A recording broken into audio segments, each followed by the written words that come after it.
Seat 12F was supposed to be just another cramped airline seat for Christopher Wilson and his 8-year-old daughter, Emma. The single dad in his worn jeans and faded polo shirt looked like any other tired passenger heading home from vacation. But when the cocky F-22 pilots in first class started making jokes about weekend warriors and ground crew wannabes, they had no idea they were about to meet a ghost from the sky. The moment Chris quietly mentioned his old call sign, the entire cabin would fall silent, and those same pilots would snap to attention faster than they'd ever moved in their lives. Sometimes the most dangerous man in the room is the one nobody notices, until they have to. The American Airlines flight from Colorado Springs to Atlanta was running 30 minutes late, which meant Christopher Wilson had 30 more minutes to listen to his daughter Emma ask if she could visit the cockpit. At 8 years old, she was fascinated by airplanes in a way that both warmed his heart and twisted something deep in his chest. "Daddy, can we ask the captain if I can see the controls?" Emma pressed her face against the small window, watching the ground crew prepare for departure. Her breath fogged the glass as she traced the outline of an F-22 Raptor taxiing in the distance. Chris adjusted his position in the narrow economy seat, his knees already protesting the cramped space. At 6'2", airline seats had never been kind to him, but these days he couldn't afford the luxury of extra leg room. "Maybe next time, sweetheart. The pilots are pretty busy getting us home safely." 3 rows ahead in first class, a group of young Air Force pilots were making considerably more noise than the business travelers around them. Chris had noticed them during boarding: sharp uniforms, confident swagger, and the kind of easy laughter that came from men who'd never doubted their place in the world. They were probably heading back to base after some training exercise or air show demonstration. "Sir, would you like a drink?" The flight attendant's smile was professional but strained. It had been a long day for everyone. "Just a coffee, please. Black." Chris glanced at Emma, who was still pressed against the window. "And apple juice for her?" As the attendant moved away, one of the pilot's voices carried back through the cabin. Captain Jake Morrison, according to the name tag Chris had glimpsed during boarding, was holding court with his fellow aviators. "I'm telling you guys, the air show was a joke," Morrison said, loud enough that half the plane could hear him.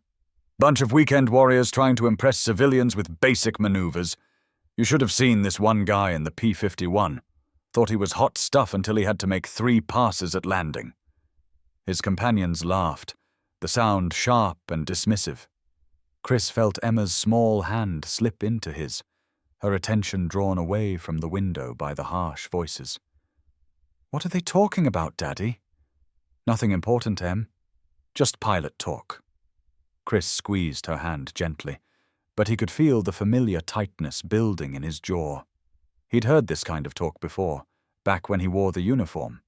Back when respect was something you earned in the sky, not something you demanded on the ground. Morrison continued his performance, apparently emboldened by his audience. "The worst part is how these airshow guys act like they're real military pilots. Flying loops and rolls for tourists doesn't make you a warrior. Real combat flying, that's a different beast entirely." The other pilots murmured agreement, but Chris noticed one of them, a quieter captain with lieutenant colonel insignia, shifting uncomfortably in his seat. At least someone in that group had some sense. Emma tugged on his sleeve. "Daddy, were you a pilot like them?" The question hit him like a punch to the solar plexus. Chris looked down at his daughter's expectant face, those bright blue eyes that were so much like her mother's. Sarah would have known exactly what to say, how to explain the complicated truth without burdening their daughter with the weight of his past. "A long time ago," he said quietly. "But that was before you were born." "Were you good at it?" Chris felt a familiar ache settle in his chest. There was a time when that question would have had a simple answer, when his call sign was whispered in ready rooms and feared by enemy pilots, when he was something more than a tired single father working third shift at the aircraft maintenance facility. "I did my job," he said simply. The plane began to taxi, and Emma's attention returned to the window. Chris tried to focus on the safety demonstration, but Morrison's voice kept cutting through his concentration. "The thing about real fighter pilots," Morrison was saying, "is that we understand the stakes. Life and death decisions at Mach 2. These civilian pilots, they'll never understand that level of pressure." Chris closed his eyes, trying to push down the memories that Morrison's bragging was dredging up. The weight of the ejection seat harness, the HUD display painting targets in the desert sky, the radio chatter that went silent when his wingman didn't make it home. "You okay, Daddy?" Emma was looking at him with concern, her small face creased with worry. "Just tired, sweetheart." He managed to smile. "It's been a long weekend." They had spent 3 days in Colorado Springs visiting Sarah's parents, Emma's only remaining grandparents. The trip had been difficult, full of careful conversations and unspoken questions. Sarah's father, a retired Air Force colonel himself, had looked at Chris with the same mixture of respect and pity that he'd grown accustomed to over the past 4 years. "Your mother would have loved seeing you with the horses," Chris said, changing the subject. "She always said you had her fearless spirit." Emma beamed at that. She loved hearing stories about her mother, even though Sarah had been gone for 2 years now. Cancer had taken her quickly, leaving Chris to navigate single parenthood with the same methodical precision he'd once applied to combat missions. The plane reached cruising altitude, and the flight attendants began their service. Morrison's group had settled into a quieter conversation, but Chris could still catch fragments of their shop talk. Aircraft specifications, deployment schedules, training exercises, the familiar language of military aviation that he'd once spoken fluently. "Daddy, what's a call sign?" Emma had apparently been eavesdropping on the pilot's conversation. Chris hesitated. "It's like a nickname that pilots use. Every pilot gets one based on something about their personality or flying style." "Did you have one?" The simple question opened a door that Chris had been keeping locked for years. His call sign wasn't just a nickname, it was a legend. During his 8 years flying F-22 Raptors, Ghost had become synonymous with impossible missions and miraculous saves.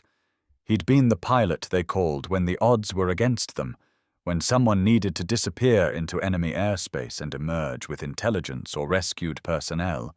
But that was before Sarah got sick, before he requested a transfer to a desk job so he could be home more, before the cancer won and left him raising Emma alone on a maintenance technician's salary.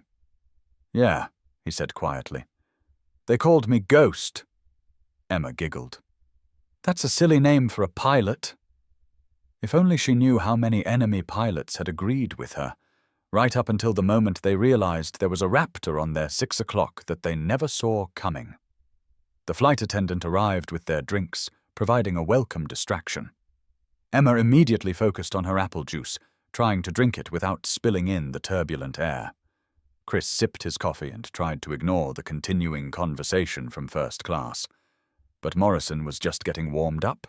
"The problem with the old guard," Morrison said, his voice carrying that particular arrogance that only came with youth and limited experience, "is that they think their glory days mean something. Half these retired pilots are living in the past, telling war stories to anyone who'll listen." Chris felt something cold settle in his stomach. He'd heard variations of this speech before, usually from young pilots who'd never seen real combat, who'd never had to make the choice between completing the mission and bringing everyone home. "I mean, look around this cabin," Morrison continued. "Bet you half these middle-aged guys in coach claim they were Top Gun pilots back in the day. Reality check. If you're sitting in economy working some 9-to-5 job, you probably weren't that special to begin with." The lieutenant colonel in Morrison's group finally spoke up. "Jake, maybe dial it back a notch. You never know who might be listening. But Morrison was on a roll now, playing to his audience and enjoying the attention. Come on, Hayes. You know I'm right. The real legends are still flying. The washouts are the ones pushing paper or turning wrenches in maintenance hangars. Emma looked up at her father, confusion clear in her young face. She didn't understand the words, but she could sense the tension radiating from Chris like heat from an engine. "Why is that man being mean?" she whispered. Chris realized his hands had clenched into fists without his conscious decision. He forced himself to relax, to remember where he was and what mattered now. Emma needed her father to be present, not lost in memories of a life he'd chosen to leave behind. "Some people talk loud to make themselves feel important," he said softly. "It doesn't mean what they're saying is true." But Morrison wasn't finished. If anything, he seemed energized by the attention he was getting from both his fellow pilots and the increasingly uncomfortable passengers around him. "You want to know what separates real fighter pilots from wannabes?" Morrison stood up, ostensibly to stretch, but really to command more attention. "Real pilots don't disappear when things get tough. They don't quit when the going gets rough. They stay in the fight." The words hit Chris like a physical blow. In Morrison's mind, leaving active duty to care for a dying wife and raise a daughter alone was quitting. Choosing family over glory was weakness. It was the kind of black and white thinking that Chris remembered from his own youth, before life had taught him that sometimes the hardest battles were fought on the ground, not in the sky. Emma felt the change in her father immediately. His breathing had shifted, becoming slower and more controlled.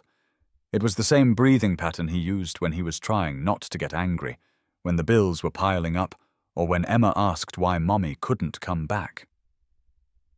"Daddy?" "I'm okay, Em." But his voice had changed too, becoming quieter and more precise. It was a tone Emma had never heard before, but it would have been instantly recognizable to anyone who'd served under his command. Morrison was still holding court, oblivious to the shift in atmosphere around him. "The thing about legends," he said with a smirk, "is that they're usually just stories. Real combat pilots know the difference between myth and reality." That's when Chris made a decision that would change everything. He could have stayed silent, could have let Morrison's ignorance pass unchallenged, could have protected the quiet anonymity he'd built around himself and Emma. Instead, he reached up and pressed the call button for the flight attendant. When she arrived, Morrison was in the middle of another story about superior pilots and inferior wannabes.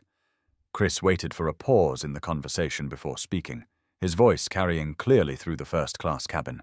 "Excuse me," he said to the flight attendant, but loud enough for Morrison's group to hear. "I was wondering if you could ask those pilots to keep it down. My daughter's trying to rest." Morrison turned around, irritation clear on his face. For the first time, he got a good look at the man who'd dared to interrupt his performance. What he saw was a tired-looking guy in civilian clothes, maybe 40 years old, with the kind of weathered face that came from too much sun and not enough sleep. "Sorry about that," Morrison said with exaggerated politeness that dripped with condescension. "Didn't realize we had sensitive ears back in coach." Chris met his gaze steadily. "No problem. Just hoping you could show a little consideration for the other passengers." "Of course." Morrison's smile was sharp.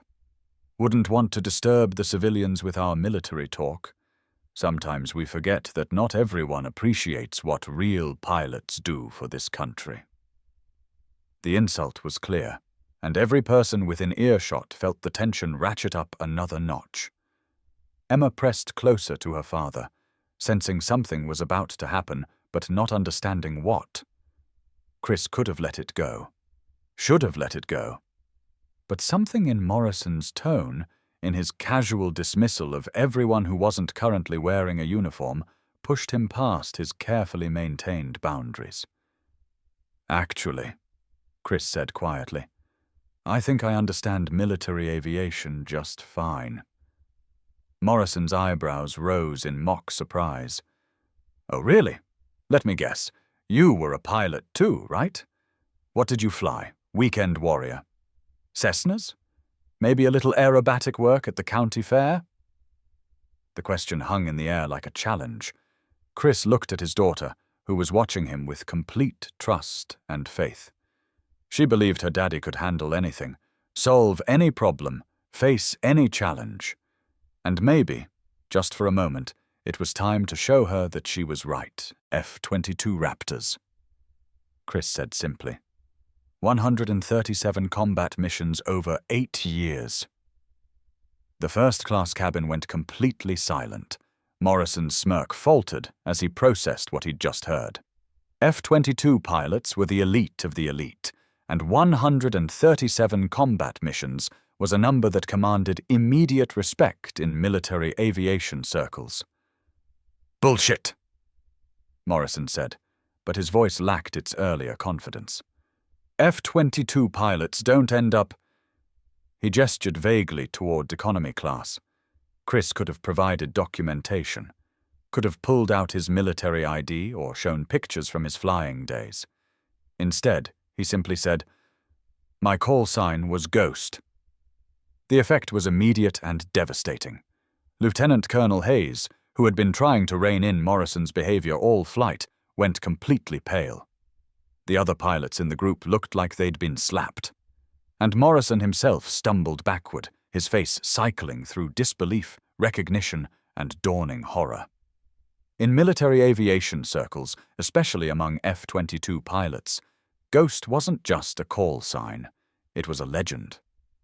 Stories of his missions were told in ready rooms and flight schools. His tactics were studied and emulated. His rescue of a downed pilot behind enemy lines had been declassified and turned into a case study at Top Gun. "No way," one of the younger pilots whispered. "Ghost is... we thought...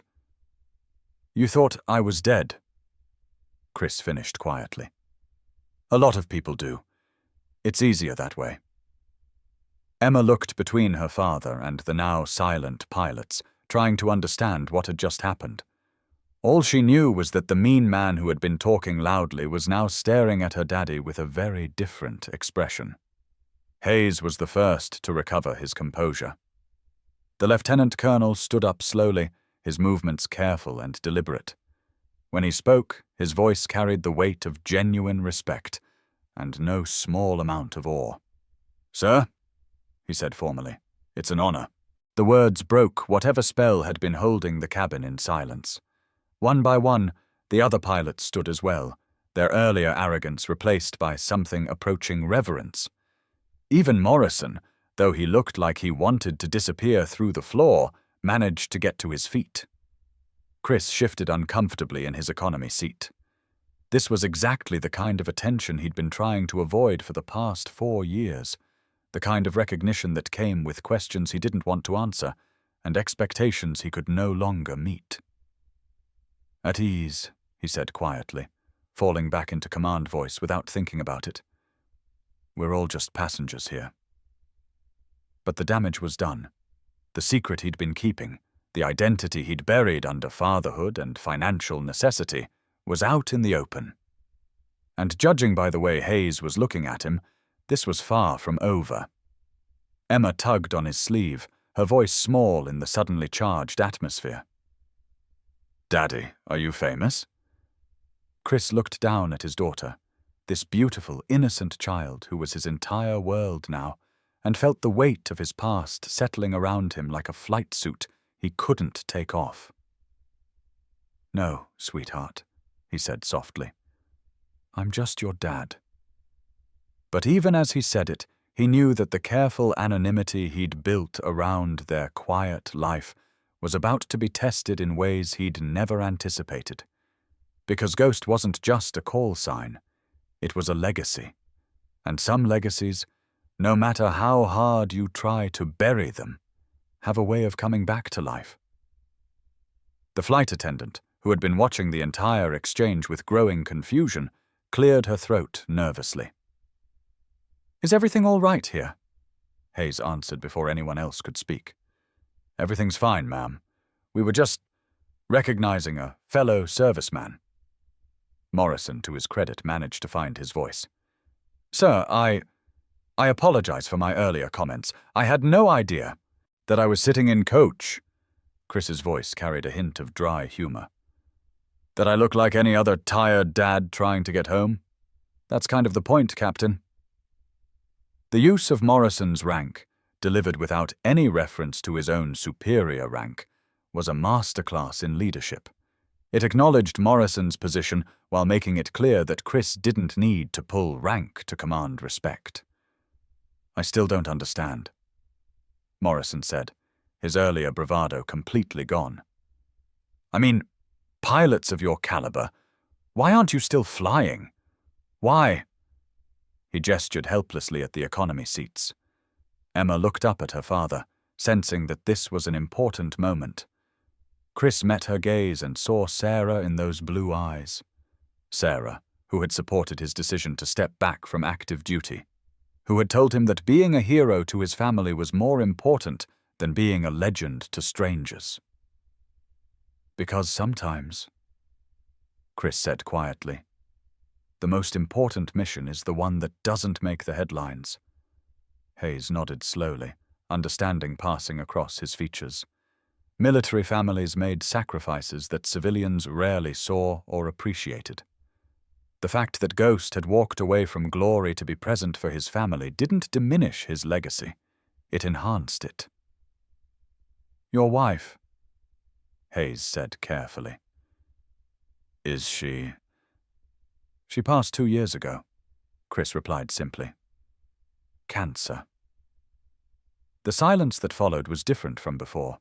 Where earlier it had been charged with recognition and awe, now it carried the weight of understanding and respect. These men understood duty and sacrifice, even if they were just beginning to understand that both could take forms they'd never considered. Emma, with the directness that only children possessed, looked at the group of pilots and asked, "Were you friends with my daddy when he was a pilot?" The question broke some of the tension, and Hayes managed a small smile. "We never served together, sweetheart, but your daddy is very famous among pilots. He saved a lot of people." "He saves me too," Emma said matter-of-factly. "Every day." Morrison closed his eyes briefly, the full weight of his earlier comments hitting him. He'd mocked the very thing that made Ghost a true hero, the willingness to put others before himself, to sacrifice personal glory for something more important. "Sir," Morrison said, his voice steady now, "I was completely out of line. Everything I said, I was wrong." Chris studied the young captain for a long moment. He saw himself at that age, full of confidence and certainty, believing that the measure of a man was taken only in the cockpit. It had taken loss and responsibility to teach him that real strength often looked like weakness to those who hadn't learned to see clearly. "You weren't wrong about everything," Chris said finally. "Real pilots do stay in the fight. They just sometimes have to figure out what the real fight is." The conversation was interrupted by the pilot's voice over the intercom, announcing their descent into Atlanta.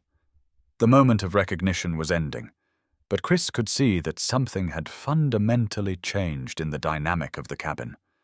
As passengers began gathering their belongings and preparing for landing, Hayes approached Chris's row. He moved carefully, respectfully, like someone approaching a monument.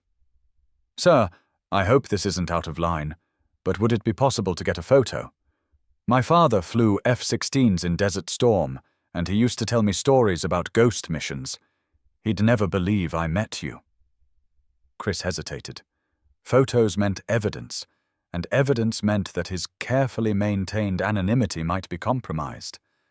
But he looked at Hayes, young, earnest, clearly struggling with his own hero worship, and remembered what it felt like to believe in legends. "One photo," Chris said quietly. "But I'd prefer if it didn't end up on social media." "Of course, sir. Just for my father."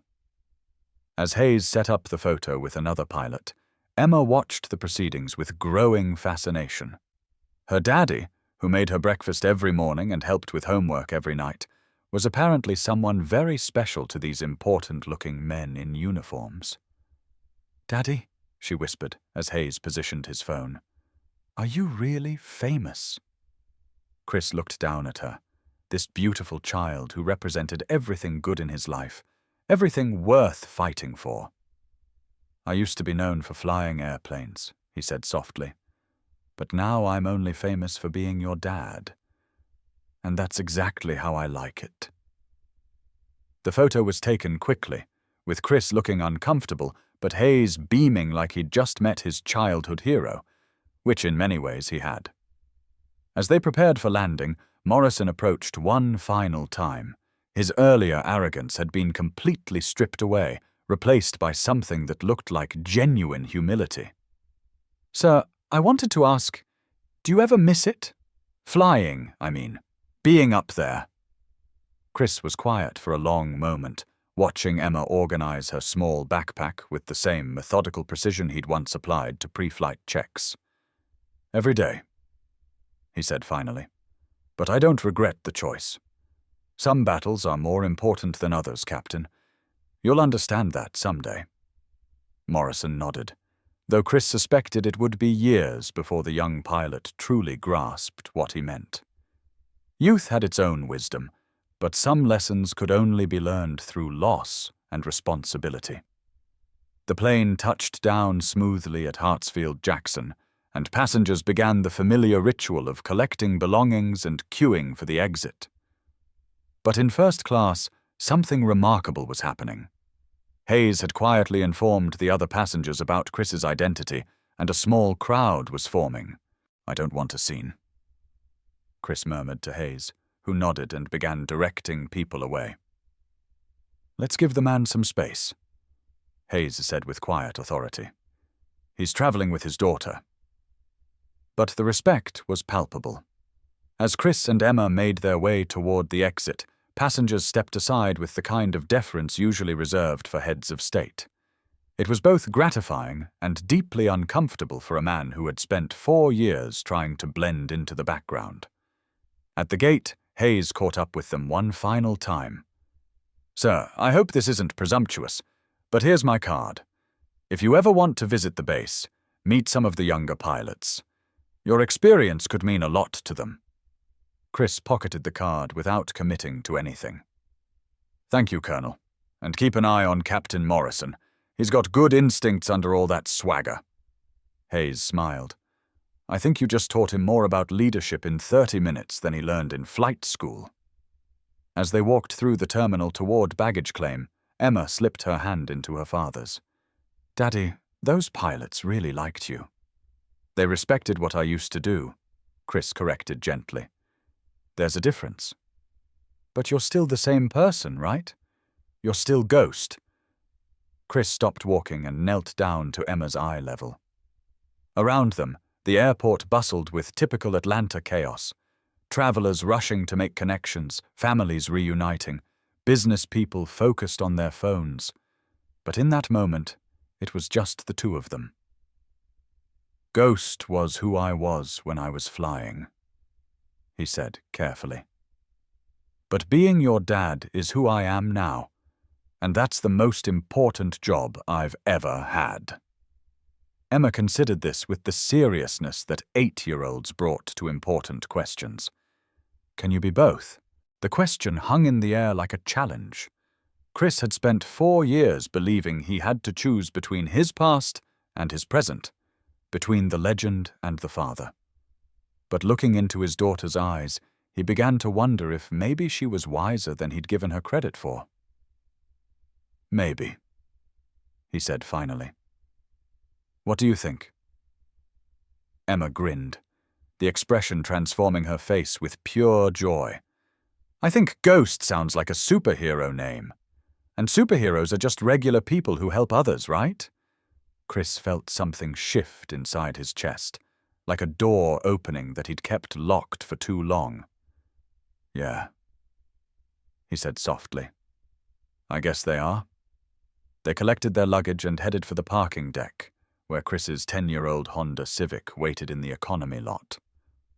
It was a far cry from the military precision and taxpayer-funded transportation he'd once taken for granted, but it was theirs. As they drove through Atlanta traffic toward their modest apartment in Marietta, Emma chatted about the flight, the pilots, and her growing understanding that her father was someone special. Chris listened with half his attention while the other half processed what had happened. For 4 years, he'd successfully hidden from his past. He'd taken a job that used his technical skills but kept him out of the spotlight. He'd built a quiet life focused entirely on being the best father he could be. It had been enough, or so he'd told himself. But the encounter with Morrison and the other pilots had awakened something he thought he'd buried. Not the need for recognition or the desire to relive past glories, but the understanding that his experience and knowledge might still have value beyond his own family. "Daddy, what was your favorite thing about being a pilot?" Emma asked as they pulled into their apartment complex. Chris parked the car and sat quietly for a moment, remembering. "Flying itself was incredible," he said finally. "But the best part was knowing that when someone was in trouble, I could help. That's what we did. We helped people." "You still help people," Emma pointed out. "You fix airplanes so they can fly safely." She was right, of course. His work as a maintenance technician was crucial to aviation safety. But it wasn't the same as being directly responsible for saving lives, for being the person others called when the situation was impossible. They climbed the stairs to their second-floor apartment, and Chris helped Emma get ready for bed. It was their normal Sunday night routine: baths, teeth brushing, story time. The familiar rituals helped ground him after the emotional upheaval of the flight. But as Emma drifted off to sleep, Chris found himself sitting at the kitchen table with Hayes's business card in his hand. The Colonel's words echoed in his mind. Your experience could mean a lot to them. Maybe it was time to stop hiding from who he had been and start thinking about how that person could coexist with who he'd become. Maybe Emma was right. Maybe he could be both ghost and dad. His phone buzzed with a text message from an unknown number. The message was simple. "Sir, this is Captain Morrison. Colonel Hayes gave me your number. I wanted to thank you again for today and to ask if you'd consider speaking to our squadron sometime. I think we could all learn from your example. Respectfully, Jake Morrison." Chris stared at the message for a long time. 4 years ago, he would have declined immediately. The pain of leaving active duty had been too fresh, the sense of loss too overwhelming. But time had a way of changing perspectives, and Emma's innocent wisdom had opened a door he thought was permanently closed. He typed back, "Captain Morrison, thank you for the invitation. Let me think about it. And Morrison, you're going to be a good leader someday. Just remember that strength comes in many forms. Christopher Wilson." As he hit send, Chris realized he'd signed with his real name, not his call sign. That felt right somehow, an acknowledgement that Ghost and Christopher Wilson weren't separate people, but different aspects of the same man. The next morning brought the usual routine of getting Emma ready for school, packing lunch, reviewing homework. But as Chris drove to his job at the maintenance hangar, he found himself looking at the aircraft with different eyes. His supervisor, Dave Rodriguez, noticed the change immediately. "You seem different today, Chris. Everything okay?" Chris considered how to answer. Dave knew he'd been in the military, but not about his specific background. It was another secret he'd kept, another way of maintaining the quiet anonymity he'd built around his new life. "Had an interesting flight yesterday," Chris said finally. "Got me thinking about some things." Dave, a former Navy mechanic himself, recognized the tone. Sometimes the past has a way of catching up with us. Not always a bad thing. As the day progressed, Chris found himself paying closer attention to the conversations around him. The younger technicians often talked about wanting to fly, about dreams of becoming pilots themselves. When they asked him technical questions, He found himself giving more detailed answers than usual, sharing insights that came from actually flying the aircraft they were maintaining. "How do you know so much about flight dynamics?" asked Jessica Chen, a recent hire fresh out of technical school. Chris hesitated for only a moment. "I used to fly," he said simply. The revelation sparked interest from several technicians who had gathered around the F-16 they were working on. "What kind of aircraft?" Jessica pressed. "F-22s," Chris replied, and watched their expressions change to amazement.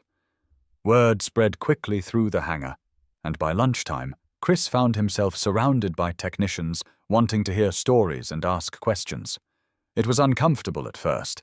He wasn't used to being the center of attention, but he began to see the value in sharing his knowledge.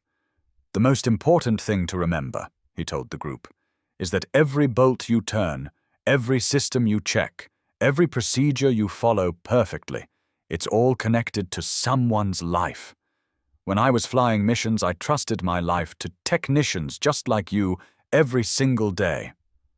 The words carried weight because they came from experience, and the technicians listened with the kind of attention that rarely accompanied safety briefings or technical manuals. That evening, as Chris helped Emma with her homework, she looked up from her math worksheet with a thoughtful expression. "Daddy, did you tell people at work about being ghost?" Chris smiled at her directness. "I told them I used to fly F-22s. They were pretty excited about it." "Good," Emma said firmly. "People should know when someone is special. You're pretty wise for 8 years old, you know that?" Emma grinned. "I get it from you." Over the next few days, Chris found himself gradually opening up about his military experience. Not the classified details or the painful memories of missions that went wrong, but the technical knowledge and leadership lessons that could benefit the people around him. Dave Rodriguez pulled him aside on Thursday afternoon. "Chris, I've been thinking. We've got that safety training seminar next month for the new hires. Would you be willing to speak to them? Having someone with your background explain why precision matters, it could save lives." Chris agreed, and the presentation went better than he'd expected. Standing in front of a room full of eager faces, sharing knowledge that could make a real difference, it reminded him of the satisfaction he'd once found in training younger pilots. Captain Morrison called that Friday evening, just as Emma was finishing dinner. "Sir, I hope I'm not calling at a bad time. I wanted to follow up on my invitation to speak to our squadron." Chris looked at Emma, who was listening with obvious interest. "Actually, Captain, I've been thinking about that. When were you hoping to schedule something?" "Next month, if that works for you. We're doing a leadership seminar, and frankly, after our conversation on the plane, I think you could teach us things they don't cover in the manual." "Let me check my schedule and get back to you," Chris said. "And Morrison, call me Chris. I'm not active duty anymore." "Yes, sir. I mean, Chris. And sir, thank you for considering it." After he hung up, Emma looked at him expectantly. "Are you going to talk to the pilots?" "Maybe," Chris said. "What do you think? Should I?" Emma didn't hesitate. "Yes. You can teach them that being a good pilot means being a good person, too." That weekend, Chris made a decision that would have seemed impossible just a week earlier. He sat down at his laptop and began writing an email to Hayes, accepting the invitation to speak to the squadron. But as he wrote, he found himself thinking not just about leadership lessons or technical knowledge, but about the broader message he wanted to share. About the different forms that service could take. About the courage required to step back from glory when family needed you. About the wisdom of an 8-year-old girl who understood that being special wasn't about being famous. He paused in his writing and looked at the photo on his desk. Sarah holding baby Emma in the hospital, both of them looking at him with complete trust and love. It was the same look Emma had given him on the plane when she asked if he was famous. Chris realized he'd been thinking about legacy all wrong. Ghost's legend would live on regardless of what he did now. But the legacy that really mattered was the one he was building with Emma every single day. the lessons about integrity, humility, and choosing what's truly important over what merely looks impressive. He finished the email with a proposal that surprised even him. "Colonel Hayes, I'd be honored to speak to your squadron, but I'd like to make one request. I'd like to bring my daughter with me. She's 8 years old, and she has some wisdom about what it means to be a hero that I think your pilots could benefit from hearing. The real test of leadership isn't what you do when everyone is watching. It's what you choose when no one will ever know. And sometimes the most important audience is an audience of one. Respectfully, Christopher Wilson." He sent the email before he could change his mind, then looked at Emma, who had been coloring at the kitchen table while he worked. "How would you like to visit an Air Force base with me next month?" he asked. Emma's face lit up with excitement. "Really? Can I see the airplanes?" "Probably," Chris said. "And you might get to meet some pilots who could use a lesson in what real heroism looks like." Emma considered this seriously. "Will you tell them about Mommy?" The question caught Chris off guard. "Why would I tell them about Mommy?" "Because she was brave too," Emma said simply. "And she taught you that taking care of people is more important than being famous." Chris felt tears prick at the corners of his eyes. In all his complicated thinking about legacy and service and the different forms courage could take, he'd almost missed the simplest truth. Emma already understood everything he was trying to figure out. "Yeah," he said softly.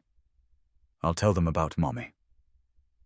That night, as he tucked Emma into bed, she asked one more question that would stay with him long after she fell asleep.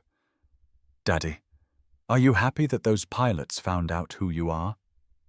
Chris thought about the question carefully. A week ago, his answer would have been an immediate no. His anonymity had been his protection, his shield against a past that was too complicated to explain and too painful to revisit regularly. But sitting there in Emma's room, surrounded by her drawings and stuffed animals and all the evidence of the life they'd built together, he realized his answer had changed. "I'm happy they found out who I am now," he said finally. "Because who I am now includes who I used to be. But it's bigger than that. Does that make sense?" Emma nodded solemnly. "You're Ghost, and you're Daddy, and you're the guy who fixes airplanes, and you're the person who makes me pancakes on Sundays. You're lots of things." "That's right," Chris said, kissing her forehead. "And the most important thing I am is yours." As Emma drifted off to sleep, Chris sat quietly in the dark room and felt something he hadn't experienced in 4 years, a sense of wholeness. He didn't have to choose between being Ghost and being Dad. He didn't have to hide from his past to protect his present. He could be both, all of it, integrated and complete. The next month passed quickly, filled with preparation for the squadron presentation and the gradual integration of his military experience into his daily life. The other technicians at work had begun coming to him with complex questions, and his supervisor had started including him in training sessions for new hires. Chris found that sharing his knowledge felt natural in a way he hadn't expected. Teaching had always been part of military leadership, but he'd forgotten how satisfying it could be to see someone understand a concept or master a skill because of something he'd shared. The day of the squadron visit arrived with Georgia spring weather, warm sunshine and clear skies that made Chris nostalgic for flying weather. Emma had dressed in her best outfit and was practically vibrating with excitement as they drove onto the Air Force base. "It's so big!" she exclaimed, pressing her face to the window as they passed hangars and aircraft on the flight line. Hayes met them at the gate, looking both professional and genuinely pleased to see them. "Mr. Wilson, Emma, welcome to Dobbins Air Reserve Base. Are you ready for your tour?" Emma's eyes went wide as Hayes led them through the facility. She asked a dozen questions about everything she saw, from the aircraft to the uniforms to the complicated-looking equipment in the hangars. Her curiosity and enthusiasm clearly charmed everyone they met. "Your daughter's got the right attitude for aviation," Hayes told Chris as they watched Emma examine an F-22 with intense concentration. "She gets that from her mother," Chris replied. "Sarah always said you should approach everything with curiosity instead of assumption." The squadron briefing room was packed when they arrived. Word had apparently spread that Ghost was coming to speak, and pilots from multiple squadrons had requested permission to attend. Chris felt a familiar flutter of nerves as he looked out at the sea of young faces, all looking at him with expressions ranging from awe to curiosity to skeptical evaluation. Emma, completely unbothered by the attention, took a seat in the front row and waved at several pilots who smiled and waved back. Chris had prepared remarks about leadership and technical excellence and the evolution of air combat tactics. But looking at Emma's confident smile and remembering her wisdom about what made someone truly special, he decided to start somewhere else entirely. "How many of you think you know what makes a hero?" he began. Hands shot up throughout the room, and Chris listened to answers about courage under fire, technical skill, mission completion, and willingness to sacrifice. All good answers, all technically correct, but missing something essential. "Those are all important," Chris said when they'd finished. "But I want to tell you about the bravest person I've ever known, and she never flew a combat mission in her life." He told them about Sarah, about her grace during illness, her strength in facing the unknown, her insistence that he step back from active duty to be present for their family. About the way she'd taught him that real courage often looked like quiet determination rather than dramatic action. "My wife taught me that being a hero isn't about the audience you perform for," Chris said. "It's about the people you choose to show up for, day after day, even when it's difficult and no one else will ever know." He talked about the transition from active duty to civilian life, about swallowing pride and taking a job that paid less but allowed him to be the father Emma needed, about learning that strength could look like gentleness, that leadership could be as simple as making pancakes on Sunday morning. "The pilot who saved my life in Afghanistan wasn't thinking about glory," Chris continued. "He was thinking about getting his wingman home safely. The technician who caught a critical error in my aircraft wasn't motivated by recognition. She was motivated by the knowledge that her attention to detail would keep someone alive." Emma listened to her father speak with growing pride, and when he paused to take questions, her hand shot up along with several pilots. "Yes, Emma," Chris said with a smile. "I want to tell them something too," she said clearly, standing up with 8-year-old confidence. Hayes nodded encouragingly. "Go ahead." Emma turned to face the room full of pilots. "My daddy is the best pilot who ever lived," she said with complete conviction. "But he's also the best daddy who ever lived. And I think being a good daddy is harder than being a good pilot, because you have to do it every single day, even when you're tired or sad or worried about money." The room was completely silent as Emma continued. "My mommy was sick, and Daddy took care of her and me at the same time. He read me stories and made sure I did my homework, and held Mommy's hand in the hospital. That's what heroes really do. They take care of people." Chris felt his throat tighten with emotion as Emma sat back down, her message delivered with the kind of clarity that only children possessed. Morrison, who had been sitting in the back row, raised his hand. "Sir, I want to apologize again for what I said on the plane. I understand now that I was measuring success with the wrong ruler." "We all do that sometimes, Captain," Chris replied. "The important thing is being willing to adjust our measurement when we learn better." The session continued for another hour, with Chris sharing technical knowledge and leadership lessons, while Emma added her own observations about what made people special. By the time it ended, something had shifted in the room's atmosphere. The pilots weren't just looking at a legend anymore, they were looking at a complete person, Someone who had integrated all aspects of his identity into something whole and authentic. As they prepared to leave, Hayes pulled Chris aside. "That was incredible. I've never seen a leadership presentation affect people like that. Emma did most of the heavy lifting," Chris said, watching his daughter sign autographs for some of the younger airmen. "She has a gift for cutting through complexity to find the essential truth." "Would you consider making this a regular thing?" Hayes asked. "We've got pilot training programs that could benefit from this perspective." Chris looked at Emma, who was explaining to a group of fascinated pilots why her daddy was both Ghost and the best pancake maker in Georgia. "Let me talk it over with my co-pilot," Chris said. "She's got strong opinions about how we spend our time." The drive home was filled with Emma's chatter about everything she'd seen and everyone she'd met.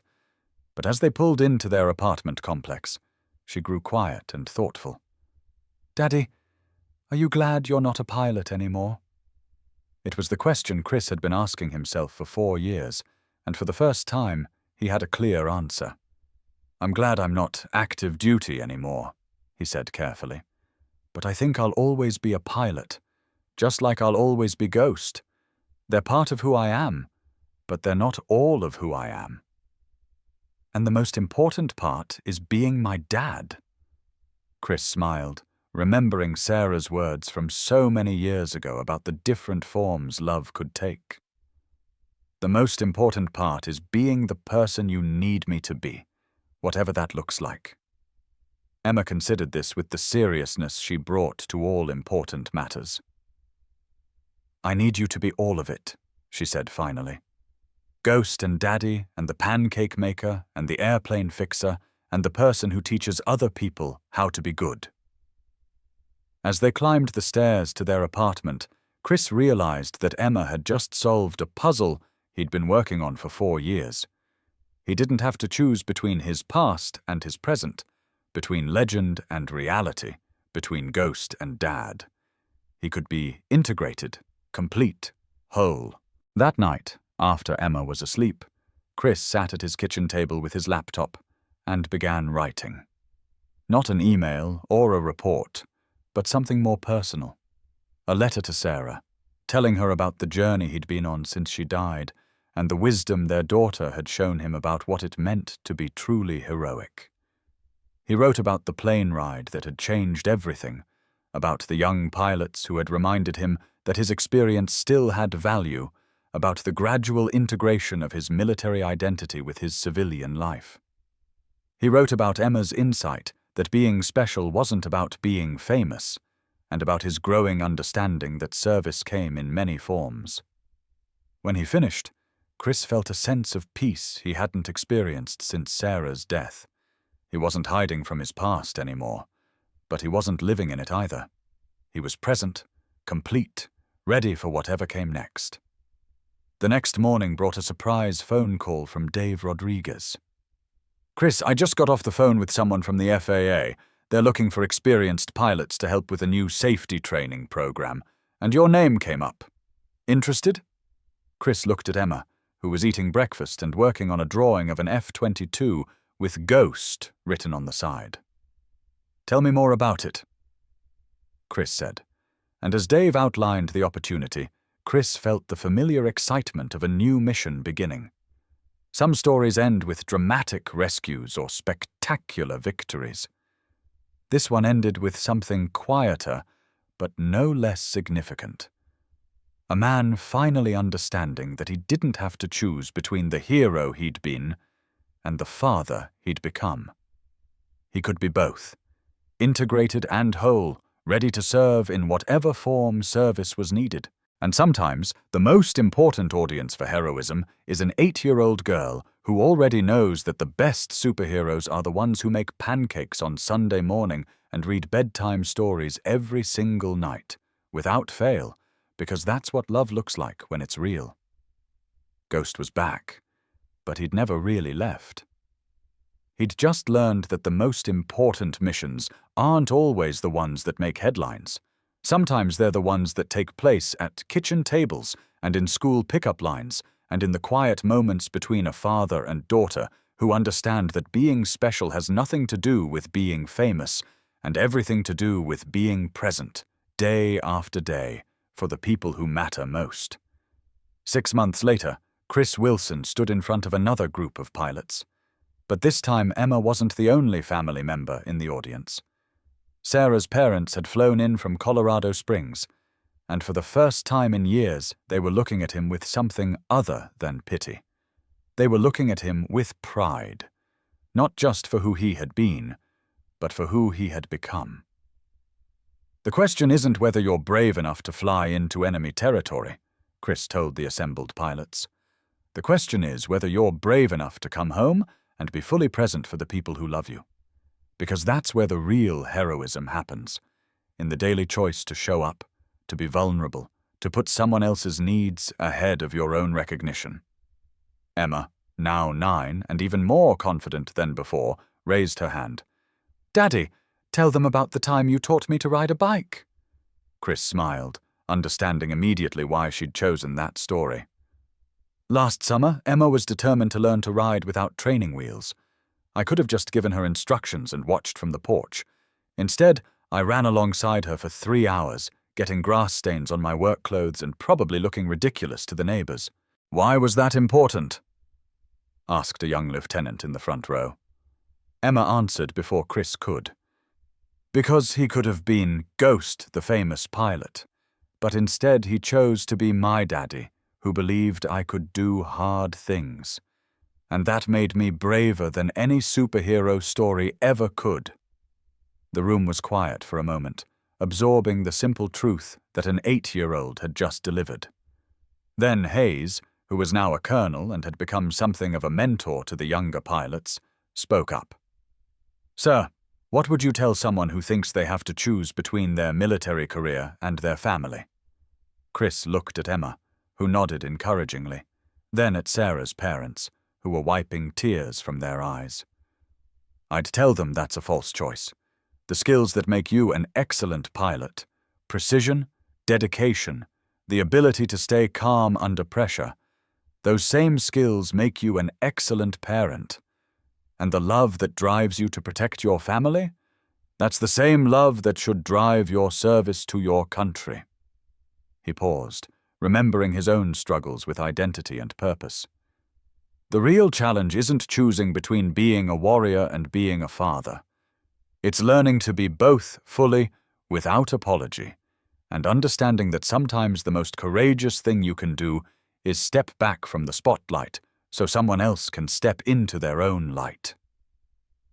After the presentation, Chris found himself surrounded by young pilots with questions that went far beyond flight tactics and military strategy.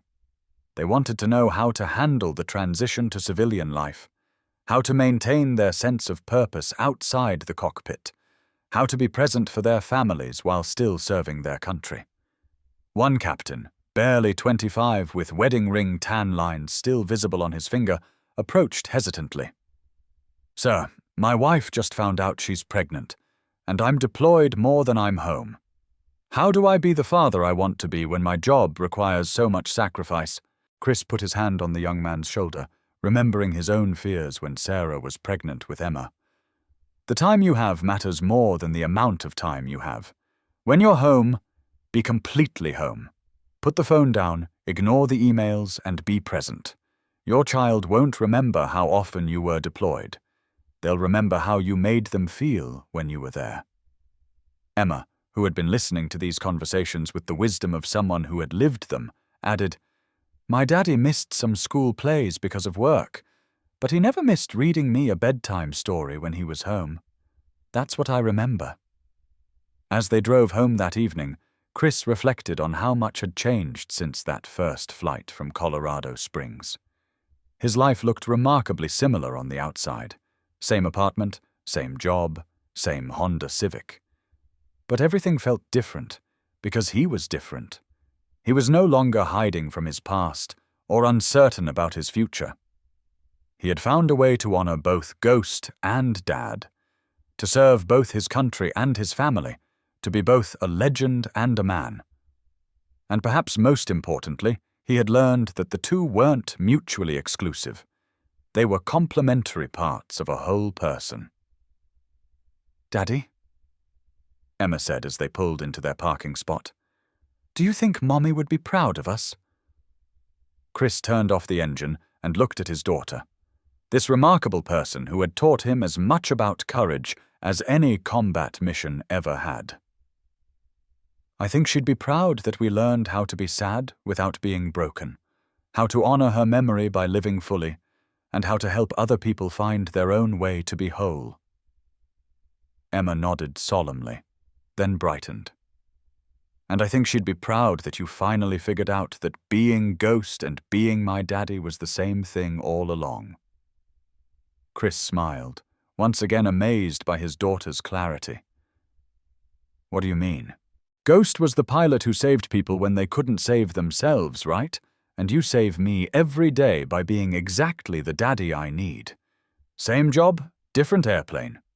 As they climbed the stairs to their apartment, Chris realized that Emma had just given him the perfect way to understand his journey. He hadn't stopped being Ghost when he left active duty. He'd just expanded his mission parameters. The skills were the same: vigilance, protection, showing up when others couldn't. The stakes were the same: life and death, hope and despair, the difference between making it home safely and not making it home at all. The only thing that had changed was his understanding of what home meant and who was worth protecting. And maybe, just maybe, that was the most important lesson of all: that heroism isn't about the size of your stage or the number of people watching. It's about loving someone so much that you'll do whatever it takes to help them fly. That night, as Chris tucked Emma into bed, she asked one final question that would become the foundation of everything he'd teach future pilots about leadership and service. "Daddy, if you could go back and be Ghost the famous pilot again, would you?" Chris looked around Emma's room, at the drawing she'd made of him in his flight suit, alongside a picture of him making pancakes, at the photograph of Sarah on the nightstand, at all the evidence of the life they'd built together. "No," he said without hesitation, "because Ghost was who I was when I was learning to be a hero. But being your dad taught me what heroism actually looks like, and I wouldn't trade that education for all the glory in the world." Emma smiled sleepily. "Good answer, Daddy. Good answer." As Chris turned off the light and closed her door, he realized that somewhere along the way he'd stopped mourning the end of his military career and started celebrating the beginning of his most important mission. He was still Ghost. He'd always be Ghost. But now he understood that some flights are more important than others, and the most important one of all is the one that brings you home to the people who love you exactly as you are. Outside, a military transport flew overhead, its lights blinking against the star-filled Georgia skies. Chris paused on his way to his own room, listening to the familiar sound of jet engines, and felt nothing but gratitude. Gratitude for the years he'd served, for the lives he'd saved, for the legend he'd built. But mostly gratitude for the life he was building now. One bedtime story and one pancake breakfast, and one perfectly ordinary heroic day at a time.